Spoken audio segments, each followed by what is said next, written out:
In May, voters in Leander will weigh in on whether or not they want to keep paying for train service. It's one of the fastest growing cities in the country, but some say they're wasting their money on a metro rail line into Austin. KXAN's Tom Miller spoke with Austin Business Journal reporter Justin Sayers about how the vote could impact the future of the city and metro rail.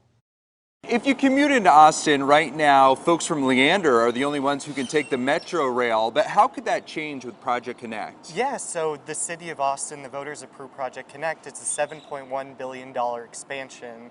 And there are many proposed, additional railways that could come to that. It could go to cities like Elgin and Manor, but right now Leander is the only city outside of the city of Austin where you can take the metro rail into downtown. Now there's some people in Leander though who want out and they're going to put this to a vote, so how does that potentially impact things? Yeah, it's really kind of a debate between the present and the future of Leander. Some people feel that the money that goes to Cap Metro through 1% sales tax could be used for other reasons like economic development that will help bring more jobs to Leander. So, if the train disappears, if the voters end up deciding to pull out of Cap Metro, rail service is going to stop.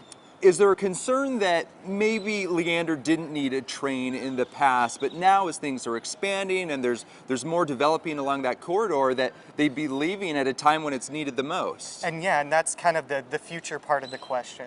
The way that the city manager looks at it, they're still kind of a bit away from needing that train. The North Line development, which is the center of Leander's new downtown, is not going to be ready for another decade. But stuff is sprouting up along there. There's the ACC campus, there's the St. David's Hospital. So it's kind of up for the voters to decide when the future is. All right, Justin Sayers with the Austin Business Journal. Thanks for your time. Thank you.